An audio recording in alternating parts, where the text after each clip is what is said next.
Hello नमस्कार भक्ति वाणी 9 channel पर बहुत बहुत एक बार फिर से स्वागत है।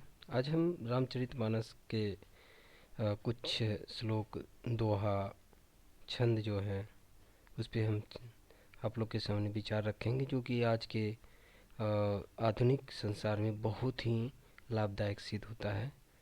कुछ लोग रामचरित पढ़ते जरूर हैं, लेकिन इन लोग इन छंद दोहों को इग्नोर कर देते हैं। तो उसी पे हम विचार करते हैं, जो कि बहुत आपके जीवन में सुखी और आनंद प्राप्त कराएगा, आपको शांति देगा।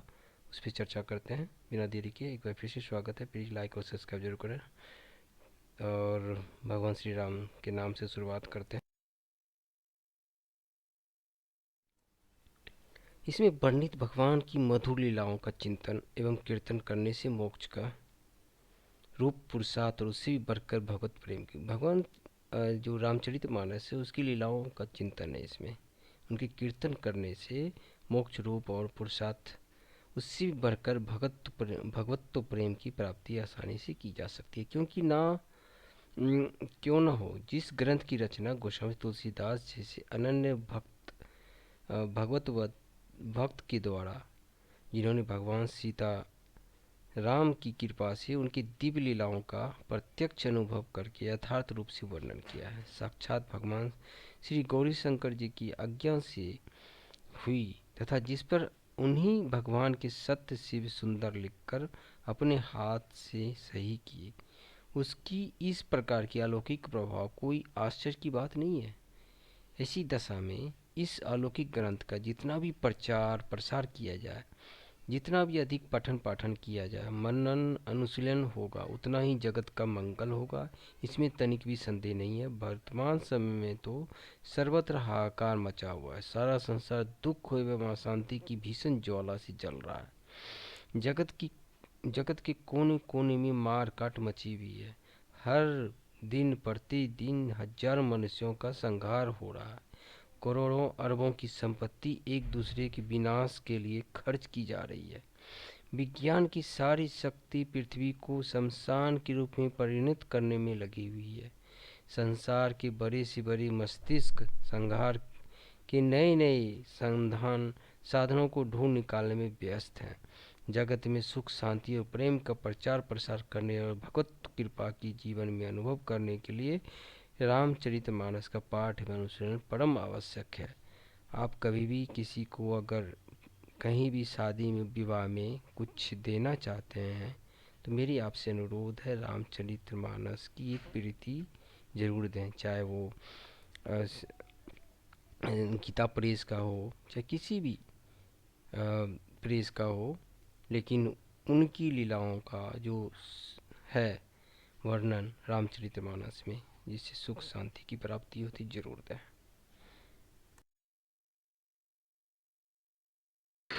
सॉरी। संत सरल चित जगत हित, जानी सुबाहु सने हूँ, बाल विनय सुनी करी कृपा, राम चरण रति देहूँ। और रामचरितमानस की ये दोहा है, जो कि उसका अर्थ ये है कि संत सरल हृदय और जगत के हितकारी होते हैं। उनके ऐसे स्वभाव और स्नेह को जानकर मैं विनय करता हूँ।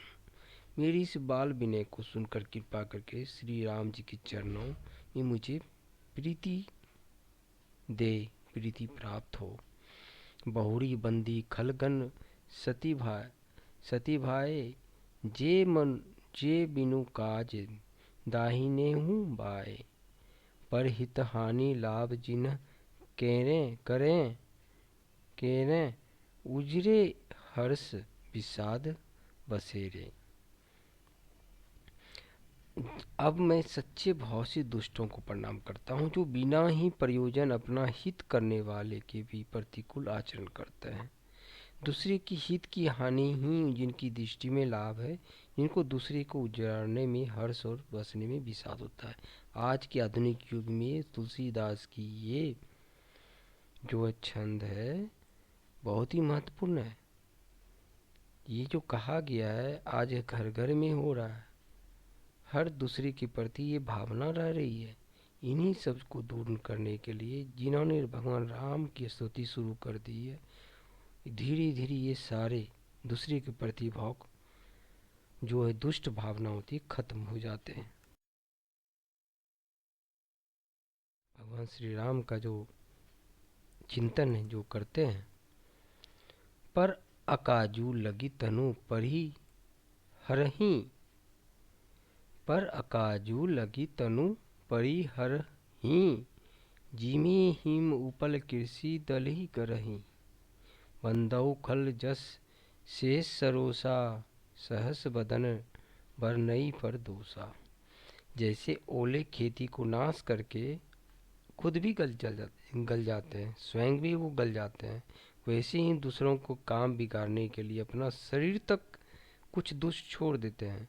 मैं दुष्टों को हजार मुख वाले शेष की तरह समान समझकर प्रणाम करता हूँ, जो पराये दोषों का हजार मुखों से बड़ी रोष के साथ वर्णन करते हैं। आज के परिवेश में जो दूसरे का हमेशा बुराई करते रहते हैं, मतलब कि तुलसीदास की एक एक वचन आज के आधुनिक युग में सत्य साबित हो रहे हैं। इसलिए जरूरी है भगवान का स्तुति, आपके मन से सारे मैल हट जाते हैं। करना ही समझिए आपके दुखों का नाश है। उदासीन, ये दुआ है, उदासीन अरिमति हित सुन्नत जरही खल रीति, जानी पानी जुग जोड़ी जन बिनती कर सप्रीति। दुष्टों की यह रीति है कि वे उदासीन शत्रु अथवा मित्र किसी का भी हित सुनकर जलते हैं। यह जानकर दोनों हाथों से जोड़कर मैं उनको भी प्रेम पूर्वक उनसे विनय करता हूँ, उनको प्रेम पूर्वक प्रणाम करता हूँ कि वो भगवान की स्तुति करें। जो आप दूसरे के हित को देख के जलते हैं, उससे अच्छा भगवान की स्तुति कर लें, आपका उद्धार हो जाएगा। आपकी सारे दुखों का नाश है। उपजही एक संग माही, जलज जोंक जिमी गुण बिल गाही, सुधा सुरा सम साधु असाधु जनक एक जग जलधि अगाधु। दोनों संत और असंत जगत में एक साथ पैदा होते हैं, पर एक साथ पैदा होने वाले कमल और जोग की तरह उनके गुण अलग अलग होते हैं। कमल दर्शन और स्पर्श से सुख देता है, किंतु जोग शरीर का स्पर्श पाते ही रक्त चूसने लगता है। साधु अमृत के समान मृत्यु रूपी संसार से उबारने वाला होता है, और असाधु मदिरा के समान मोह प्रमाद और जड़ता उत्पन्न करने वाला है। दोनों को उत्पन्न करने वाला जगत रूपी अगाध समुद्र एक ही है। शास्त्रों में समुद्र मंथन से ही अमृत और मदिरा दोनों ही उत्पत्ति हुई। कहने का मतलब ये है कि एक ही जगत में एक साथ पैदा होने वाले उनके गुण और धर्म अलग होते हैं। ठीक है, कोई किसी को बचाता है तो कोई किसी को नुकसान पहुंचाता है, उसको कष्ट देता है। तो सबकी अपनी अपनी जड़ प्रकृति है। तो अपने आप को भगवान प्रभु श्री राम में अर्पण करें, अपने आप को सुधार लें तो आपका बेड़ा पार है। बड़ी शक्ति है, प्रभु का स्मरण ही दुखों का नाश है। भल अनभल नीज करतूती, तहत लहत सुजस अपलोक विभूति, सुधा सुधा कर सुरसरी साधु गल अनल कलिमल सरी पियाधु। गुण अवगुण जानत सब कोई, जो जेहि भाव निक तेहि सोई। भले और बुरे अपनी अपनी करनी के अनुसार सुंदर यश शक्ति की संपत्ति पाते हैं। अमृत चंद्रमा गंगा जी और साधु एवं विष अग्नि कलयुग के पापों की नदी अर्थात कर्मनाशा और हिंसा करने वाले व्याध उनके गुण अवगुण सब कोई जानते हैं, किंतु जिसे जो भाता वही अच्छा लगता है। दोहा है, भली भला ही पे लई लई नीचे नीचाई ही नीचू, सुधा सराहिय अमरता अमरता गरल सराही मीचू। भलाई भला भलाई ही ग्रहण करता है, नीच नीचता को ग्रहण किए रहता है। अमृत की सराहना अमर करने में होती है, विष को मारने में। इन सब का निचोड़ यही है, जिसकी जो श्रद्धा होती है उनका भाव वैसा ही होता है। ठीक है, आप अपनी श्रद्धा को सुधार लें, आप अपने स्मरण में भगवान राम को बसा लें, आपके सारे कष्ट मिट जाएंगे। फिर भी अगर आप जड़ में अवगुण को आप अपनाते हैं तो आपकी अनिष्ट तय है, नष्ट तय है, और आपकी सद्गति नहीं हो सकती है। जो भलाई करता है वो भलाई ही ग्रहण करता है, जो नीचता करता है नीचता ही नीचते उतरते चला जाता है, लेकिन उसकी सद्गति नहीं हो सकती है। भले ही भौतिक युग में वो अपने को महान समझ ले, लेकिन उसकी सद्गति नहीं होती, उसको जन्म दर जन्म उस चीज़ को चुकाना पड़ता है। सो प्रभु की शक्ति, प्रभु की भक्ति, जड़ चेतन गुण दोष में विश्व की नाही करतार, संत हंस गुण गहिम पै परिहरी वारी विकार। विधाता ने इस जड़ चेतन विश्व को गुण दोष में रचा है, किंतु संत रूपी हंस दोष रूपी जल को छोड़कर गुण रूपी दूध को ही ग्रहण करते हैं। कहने का मतलब है, जिनकी जो गति है, जड़ है, वो उसके हिसाब से रचा बसा है। आप जो संत रूपी होते हैं वो दोष चीज़ों को छोड़कर गुण रूपी चीज़ों को ग्रहण करते हैं। हस विवेक जब देहि विधाता, सब तब तजी दोष गुनहि मनु राता काल सुवाऊं करम भरी आई भलऊं प्रकृति बस चुकई भलाई। विधाता जब इस प्रकार की हंस का सा विवेक देते हैं, तब दोषों को छोड़कर मन गुणों में अनुरक्त होता है। काल स्वभाव और कर्म की प्रबलता से भले लोग साधु भी माया के बस में होकर कभी कभी भलाई से चूक जाते हैं। कहने का मतलब है, जो हंस जैसे विचार रखते हैं तो दोषों को छोड़कर मन के गुणों में अनुरक्त हो जाता है, लेकिन कभी कभी काल के स्वभाव बस अपनी कर्म प्रवृत्ति को दूर हट जाता है और वो माया के बस में आके भलाई से चूक जाते हैं। सो सुधारी हरिजन जिमि लेहि, दलित दुख दोष विमल जसु देहि, खलहु करहि भल पाई सुसंग, मिटई न मलिन सुभाहु असंगु। भगवान की भक्त जैसे उसे चूक को सुधार देते हैं, दुखों को मिटाकर निर्मल यश देते हैं, वैसे ही दुष्ट भी कभी कभी उत्तम संग पाकर भलाई करते हैं, परंतु उनका कभी भंग न होने वाला मलिन स्वभाव नहीं मिटता है। लखी सुवेश जग वंचक जेऊ, वेश प्रतापी पूजे आही तेऊ, उदरही अंत न होई निवाहू, काल नेमि जिमि रावण राहू। जो वेशधारी ठग हैं उन्हें भी अच्छा साधु का जो वेश धारण कर लेते हैं कि उनके प्रभाव से जगत उन वेश प्रताप से पूजता है, परंतु एक न एक दिन उनकी जो वेशभूषा जो उन्होंने जबरदस्ती अपने ऊपर बना रखी होती है, वो कपट जो होता है, इसकी वजह से उनका काल नेमी रावण और राहु के हाल जैसा होता है। साधु जैसा वेश तो धारण कर लेते हैं, लेकिन मन के अंदर जो मलिनता है वो दूर नहीं कर पाने के कारण कुछ दिनों के बाद काल नेमी और रावण राहु के जैसा उनका हाल हो जाता है। इसलिए कहते हैं, अगर आप कीर्तन करें तो आपकी मलिन मन को शुद्धता करते रहेंगे। यही माह रघुपति नाम उदारा, अति पावन पुराण सुरति सारा, मंगल भवन अमंगलहारी, उमा सहित जहीं जपुत पुरारी।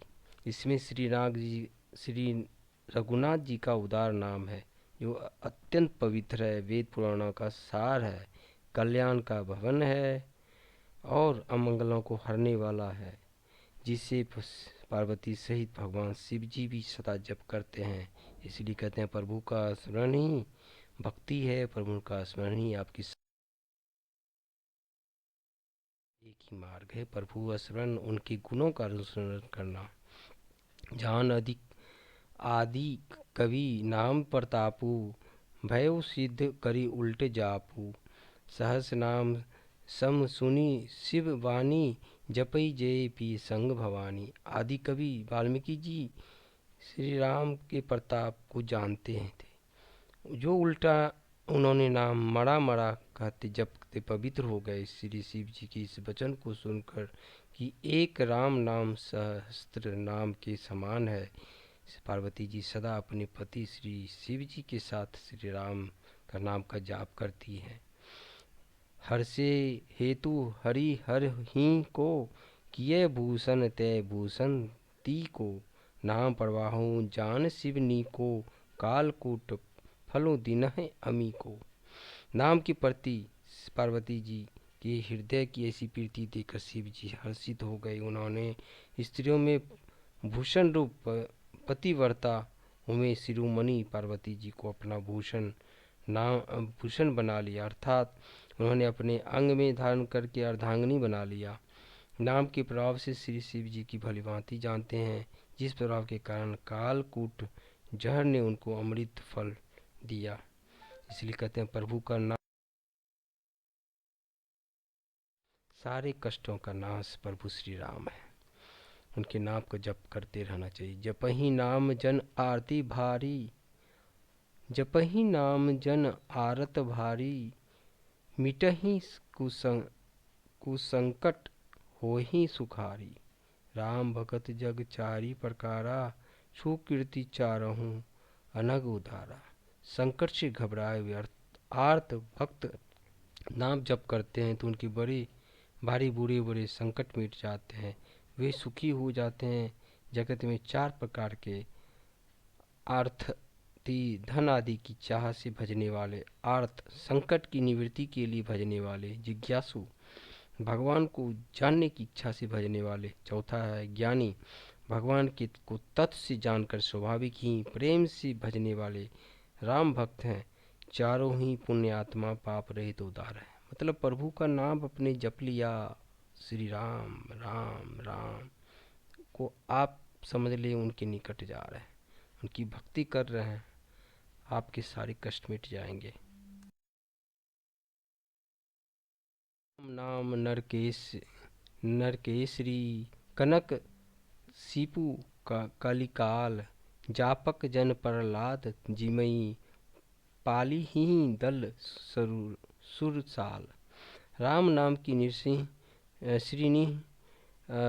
श्री नरसिंह भगवान है, कलयुग का हिरण्यकशिपु हैं और जप करने वाले जन प्रहलाद के समान है। यह राम नाम देवताओं के शत्रु हैं, कलयुग रूपी दैत्य को मारकर जप करने वाले की रक्षा करते हैं। भाई कुबाऊ अनख आलसहूँ, नाम जपत मंगल दिसी दसहूँ। सुमरे सो नाम राम गुण गाथा, करऊँ नाई रघुनाथ ही माथा। अच्छे भाव प्रेम से, बुरे भाव से, बैर से, क्रोध से, आलस से, किसी भी तरह से भी नाम जपने से 10 दिशाओं में कल्याण होता है। उसी परम कल्याणकारी भगवान राम का स्मरण करके श्री रघुनाथ जी के मस्तक नवाकर मैं श्री राम के गुणों का वर्णन करता हूँ, उनको नाम को जपता हूँ। से वहीं नाई अब गाथा माथा, वर्णो विशद राम गुण गाथा। संबत 16 से 31 करहूँ कथा, हरिपद धरी सीसा। अब मैं आदरपूर्वक श्री शिव जी को श्री नवाकर श्री रामचंद्र के गुणों का निर्मल कथा कहता हूँ। श्री हरि के चरणों पर श्री रखकर संबत 16 से 31 में इस कथा का आरंभ करता हूँ।